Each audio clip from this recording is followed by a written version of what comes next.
Assalamualaikum warahmatullahi wabarakatuh. Selamat pagi semua. Mudah-mudahan kita masih diberikan kesehatan lahir batin oleh Allah Subhanahu wa taala. Selalu diberikan kesehatan lahir batin oleh Allah Subhanahu wa taala. Amin ya Allah ya rabbal alamin. Baik, untuk pertemuan kali ini melanjutkan materi pertemuan yang kemarin tentang keadaan alam di negara Indonesia. Bentang alam, permukaan bumi memiliki perbedaan ketinggian secara vertikal yang disebut relief. Indonesia memiliki relief yang beraneka ragam bentuknya. Beberapa relief daratan di Indonesia antara lain: yang pertama, pegunungan. Indonesia memiliki dua deretan pegunungan besar, yaitu Siklus Pasifik melalui Sulawesi, Maluku, Irian, dan Halmahera. Siklus Mediterania meliputi dua jalur busur, yaitu busur dalam yang bersifat vulkanis dan busur luar yang bersifat non-vulkanis. Busur dalam melalui Sumatera, Jawa, Bali, Lombok, Sumbawa, Flores, Solor, Alor, Weter, Daman, Nila, Serua, Manuk, Kepulauan Banda, dan berakhir di Pulau Ambon. Adapun busur luar melalui Pulau Simele, Pulau Nias, Pulau Batu, Pulau Mentawai, Pulau Enggano, tenggelam di sebelah selatan Pulau Jawa, Pulau Sawu, Pulau Roti, Pulau Timur, Kepulauan Leti, Sermata, Kepulauan Barbar, Kepulauan Tanimbar, Kepulauan Watuleba, Kepulauan Sulawesi, Manipa, Baru, dan pulau-pulau di sekitarnya. Kepulauan Maluku merupakan daerah yang labil karena merupakan pertemuan dua sirkum tersebut, yaitu Sirkum Pasifik dan Sirkum Mediterania. Puncak tertinggi dari keseluruhan relief di Indonesia ada di Puncak Kartens yang ada di Gunung Jayawijaya di Papua dan ketinggian 4.484 meter dari permukaan air laut. Nah, bisa dilihat sini, ini Sirkum Mediterania membentang dari Afrika, kemudian Eropa, Asia, dan Indonesia di sini. Kemudian Sirkum Pasifik membentang dari Amerika, kemudian ke Asia, Jepang sini, dan bertemu di sini, Filipina, kemudian ke Laut Banda di sini. Indonesia terdiri atas 140 kurang lebih 140 gunung vulkanik dan non vulkanik. Nah, ini merupakan puncak tertinggi di negara Indonesia, yaitu Pegunungan Kartens Jayawijaya di Papua. Yang kedua, dataran tinggi. Beberapa dataran tinggi Indonesia yang terkenal antara lain dataran tinggi Dieng, dataran tinggi Magelang, Malang, dan dataran tinggi Bandung. Dataran tinggi ini disebut juga plato atau plate. Nah, di sini dataran tinggi ya, bisa dilihat. Nah, ini dataran tinggi Dieng. Dataran rendah adalah bagian permukaan bumi yang tanahnya hampir rata, ketinggiannya 0 sampai 200 meter dari permukaan air laut. Dataran rendah juga banyak dijumpai di daerah aliran sungai. Contoh dataran rendah Indonesia adalah dataran rendah di Sumatera bagian timur dan bagian barat bagian utara. Nah, di sini ya, Sumatera bagian timur sebelah sini, datarannya rendah, banyak terdapat sungai juga di sini ya, yang alirannya rendah. Yang keempat, peneplain. Daerah yang semula berrelief kasar, namun karena adanya proses perombakan batuan atau lapisan atas permukaan bumi oleh tenaga dari luar bumi eksogen yang berlangsung lama sehingga membentang alam, sisanya denudasi berubah menjadi relatif data disebut peneplain. Sisa-sisa permukaan bumi hasil erosi yang berbentuk batuan yang menonjol yang disebut monadnock ditemukan di beberapa tempat antara lain di Pulau Bangka dan Belitung. Nah, di sini ada batu-batuan ini. Nah, ini nih berupa hasil dari denudasi. Yang kelima, depresi. Depresi adalah bagian permukaan bumi yang mengalami penurunan. Bentuk depresi yang memanjang disebut sleng, sedangkan bentuk depresi yang membulat disebut basin. Contoh depresi di dataran Indonesia antara lain Depresi Serayu, depresi yang memanjang dari Cilacap, Purwokerto, Wonosobo, dan depresi Lembah Semangkok yang memanjang dari utara Pulau Sumatera hingga selatan Pulau Sumatera. Beberapa contoh relief dasar laut di Indonesia adalah sebagai berikut: palung laut, lubuk laut, gunung laut, ambang laut, dangkalan shelf, dan perairan. Nah, di sini contohnya ada palung laut ya, palung laut terdalam di Indonesia yang pernah Palung Mindanao merupakan palung terdalam di Indonesia yang mencapai 10,83 km. Ya, di sini ya, palung laut. Contohnya. Perairan merupakan bagian terbesar dan terluas di wilayah Indonesia, meliputi laut, sungai, danau, dan air tanah. Laut Indonesia kaya dengan berbagai jenis ikan dan hasil laut lainnya. Beberapa jenis ikan tersebut banyak dijumpai pada Laut Transgesi dengan kedalaman kurang dari 200 meter. Letak Laut Transgesi ini meliputi bagian barat, paparan Sunda, Indonesia, dan bagian timur, paparan Sahul. Nah, di sini ada paparan Sahul dan paparan Sunda. Jadi dibagi dua ya, paparan Sunda dan Sahul. Secara umum, hasil laut seperti teripang dan mutiara banyak dijumpai pada laut bagian laut tengah sebagai hasil proses ingresi. Secara umum, sumber air sungai-sungai Indonesia berasal dari air hujan sehingga disebut sungai hujan atau sungai periodik. Pada beberapa sungai lain, sumber airnya berasal dari salju atau glacier dan air hujan disebut hujan episodik. seperti Sungai Membrano dan Sungai Digul di Papua. Kedua jenis sungai di Indonesia tersebut mempunyai tingkat kemungkinan erosi yang tinggi. Beberapa sungai di pulau-pulau besar seperti Sumatera dan Kalimantan dapat dilayari dengan alat transportasi air seperti perahu, speedboat, dan kapal. Contoh Sungai Musi di Sumatera dan Sungai Beto di Kalimantan. Nah, ini si Sungai Musi yang bisa dilalui oleh transportasi laut seperti perahu dan kapal laut. Ya. Nah, di sini ya. Danau di Indonesia pada umumnya menjadi tempat penampungan air. Di sini danau-danau di Indonesia kurang lebih seperti Danau Toba di Sumatera Utara nih, luasnya kurang lebih 107.216 hektar. Nah, sampai ke Danau Tempe di ada Tubutisna di Poso Matana Ranau Laut Tawar Singkarak Maninjau Tempe.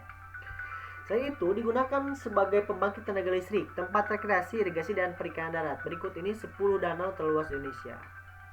Ini danau terluas, dan ini 3 danau Indonesia yang merupakan Danau Toba, Danau Tawuti, Danau Sentani ya.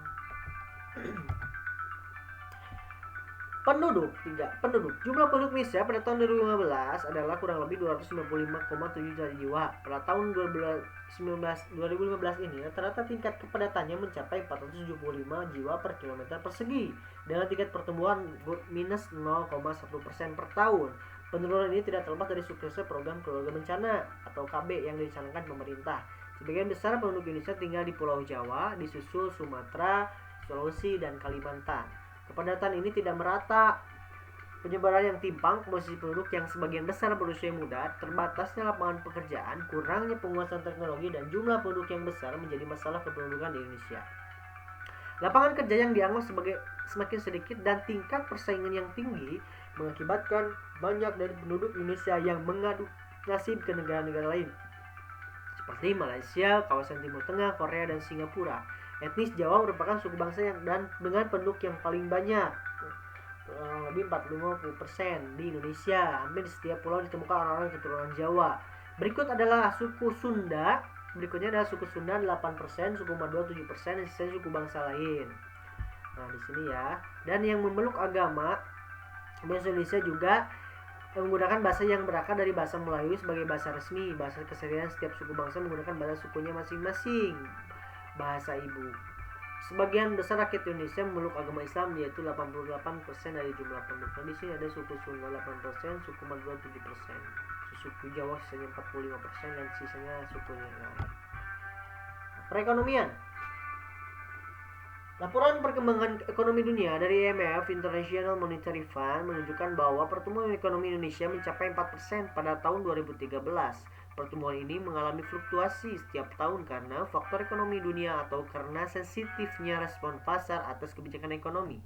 Contohnya pada tahun 2015, pertumbuhan ekonomi dunia yang melambat mengakibatkan turunnya harga-harga sejumlah komoditas Indonesia dan memperkecil peluang-peluang baru. Akan tetapi, pertumbuhan yang mengecil ini dapat berbalik arah jika investasi di negara kita semakin ditingkatkan, termasuk juga investasinya.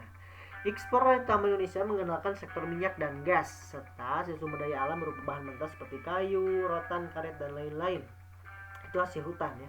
Tekstil serta hasil pertanian dan perikanan, beras, udang, hasil laut. Adapun impor utamanya berupa perkakas industri, farmasi dan kimia, barang-barang elektronik, dan otomotif. 5. Sumber daya alam. Sumber daya alam Indonesia terutama berupa hasil tambang, pertanian, dan bahan baku industri. Hasil tambang utama minyak bumi di Pulau Sumatera, Aceh, Riau, dan Muara Enim, dan Pulau Jawa, Cepu, dan Surabaya. Batu bara di Pulau Kalimantan, timah di Pulau Bangka, Singkep, dan Riau Daratan, biji emas di Papua, serta biji besi di Cilacap, Lampung, dan Derawan, Intan di Partapura, Kalimantan Selatan. Adapun hasil pertaniannya berupa padi, jagung, kelapa, tebu, pisang, abaka atau sisa hasil serat, tembakau, nanas, dan ikan. Di sini minyak bumi di Pulau Sumatera ya, penambangan minyak bumi di Sumatera.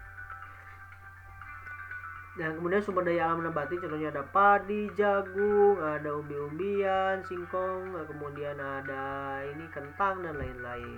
Ini merupakan hasil komoditas utama Indonesia. Yang keenam, kerjasama. Kerjasama yang dilakukan oleh Indonesia berlangsung secara bilateral, regional, dan multilateral. Kerjasama bilateral atau kerjasama satu dengan negara yang lain, jadi dua negara, pada umumnya dititikberatkan pada sektor ekonomi ekspor dan impor. Contohnya Indonesia mengekspor hasil hutan seperti kayu dan bahan-bahan tambang ke Jepang, sementara Jepang mengekspor bahan-bahan elektronik dan otomotif ke Indonesia. Kerjasama dalam suatu kawasan atau regional dengan negara lain dalam suatu wadah organisasi terlihat melalui ASEAN dan APEC. Kerjasama Indonesia dalam ASEAN meliputi berbagai bidang sesuai latar belakang ketika lima negara menyatakan untuk membentuk organisasi ASEAN seperti ekonomi, budaya, pertahanan, dan sosial. Kerjasama di bidang ekonomi negara-negara kawasan Asia Tenggara meliputi perdagangan ekspor, impor, barang-barang mentah, serta barang jadi, pengolahan tanaman pangan dan hutan, pendirian pabrik bersama, pengiriman tenaga kerja, dan masih banyak lagi. ASEAN juga mendirikan pabrik pupuk urea di Indonesia sebagai bentuk proyek industri bersama. Nah, di sini ya. Ini ASEAN, di anggota ASEAN kerjasama antar negara-negara ASEAN, kemudian APEC juga, Asia Pacific Economic Cooperation, dan juga ini ada kerjasama ASEAN untuk membuat pabrik pupuk urea di Indonesia di Aceh. Agar terjadi stabilitas kawasan dilakukan kerjasama politik dan keamanan yang dimulai sejak pertemuan para menteri luar negeri negara anggota ASEAN di Kuala Lumpur tanggal 27 November 1971. Dalam pertemuan tersebut dideklarasikan Asia Tenggara sebagai kawasan yang damai, bebas, dan netral atau dikenal sebagai JOGFAN, Zone of Peace, Freedom, and Neutrality. Salah satu contoh kerjasama pertahanan keamanan ini yaitu mengadakan perjanjian ekstradisi atau penyerahan pelarian yang tertangkap kepada negara asal antar negara anggota ASEAN dan kesepakatan kawasan bebas senjata nuklir. Kerjasama Indonesia di negara-negara ASEAN dalam bidang sosial dan budaya yaitu melalui promosi pariwisata. Contoh Bali yang dijadikan wisata unggulan menyajikan keindahan panorama budaya seperti tari kecak dan pendek dan wisata kuliner. Selain itu, Indonesia mengekspor kerajinan seni ukir kayu seperti kerajinan mebel dari Jepara ke beberapa negara di Asia Tenggara seperti Thailand, Malaysia, dan lainnya. Sejak tahun 2009, United Nations Educational, Scientific, and Cultural Organization atau disingkat UNESCO mengukuhkan batik sebagai World Heritage atau warisan budaya Indonesia yang membuat batik terkenal di mancanegara khususnya di Asia Tenggara. Kerjasama antar negara dan berbagai negara dilakukan dengan organisasi internasional yang terdiri atas beberapa negara. Contoh, selain di kawasan regional, ada juga kerjasama dalam organisasi-organisasi lain seperti OPEC, Gerakan Non-Blok atau GNB, dan PBB. DGNB, Gerakan Non-Blok, the Non-Aligned Movement. Jadi tidak memihak blok barat atau blok timur. Oke, cukup sekian pembahasan materi kita kali ini tentang Indonesia, tentang keadaan alam dan beberapa hal terkait Indonesia. Bertemu lagi di pertemuan selanjutnya, kita masih membahas tentang ASEAN, negara-negara di ASEAN. Jangan sampai terlewat video materi berikutnya ya. Jangan lupa juga minta dukungannya untuk mensubscribe video ini. Jika menyukai video ini, like dan komentari, kemudian share ke teman-teman yang lain atau ke sahabat, rekan, dan lain-lain. Terima kasih atas kerjasamanya, atas sudah menonton, menyimak materi ini. Mudah-mudahan kita selalu sehat dan diberikan perlindungan oleh Allah Subhanahu wa taala. Amin ya Allah ya rabbal alamin. Wassalamualaikum warahmatullahi wabarakatuh. Sekian dan terima kasih.